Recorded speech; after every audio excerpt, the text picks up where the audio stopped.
Hello everyone, welcome to my channel. তো সেই দিন সকালবেলা চলে যাচ্ছিলাম কোথায় বলো তো, আমি আর মা চলে যাচ্ছিলাম আমার বান্ধবী স্নেহার বাড়ি।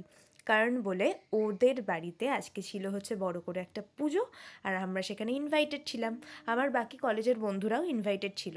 তো সোদপুরে ওদের বাড়ি, তো গিয়ে তো দেখলাম সুন্দর করে যজ্ঞ হচ্ছে, তারপর কীর্তন হচ্ছে। এইসব দেখার পর আমরা অনেকক্ষণ বসলাম। আর সেদিন না মারাত্মক গরম ছিল।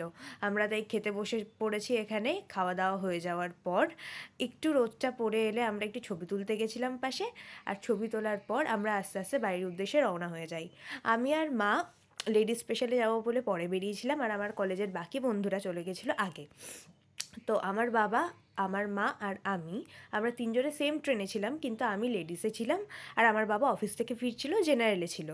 আর আমরা বাড়ি ফেরার সময় আমাদের না বাড়ির ঠিক পাশেই একটা স্টোর ওপেন হয়েছে। স্টোরটার নাম হচ্ছে অল ডে স্টোর। ওখানে পার্সোনাল কেয়ার, হেলথ কেয়ার এসবের জিনিসপত্রই পাওয়া যায়। এখানে আমার মা দেখছিল কিছু শ্যাম্পু, যদি আমার কিছু মন মতো হয় তাহলে সেটা আমরা নিতে পারতাম। আমার আর কি, সেদিন যাক মারাত্মক গরম ছিল, ওখানে আমি এসির মধ্যে ঢুকে ওখান থেকেই দিচ্ছিল সবাইকে ওয়েলকাম ড্রিঙ্কস। সেটাও আবার Glucon D, orange Glucon D, ওটাই আমরা কয়েকটা জিনিস নিয়েছি। আর কিছু জিনিস আমাদের পেন্ডিং ছিল, তাই জন্য এখানে আমি নিচ্ছিলাম। মা তখন খুব কনফিউজ ছিল যে কিছু কিছু জিনিস লাইক অ্যালোভেরা জেল, তারপর আরও গ্লুকন ডি, ত্রিফলার জুস এগুলো নেবে কিনা।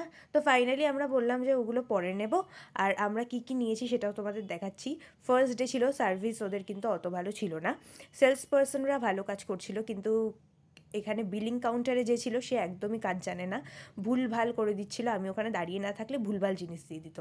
তো এই সোপটা আমি ওখান থেকে নিয়েছি। আর এই একটা ড্যান্ড্রাফের জন্য শ্যাম্পু নিয়েছি, আমার প্রচণ্ড ড্যান্ড্রাফ হয়েছে, জানি না কাজ করবে কি করবে না। আর এই চারকোল টুথপেস্টটা নিয়েছে আমার বাবা আজকের জন্য।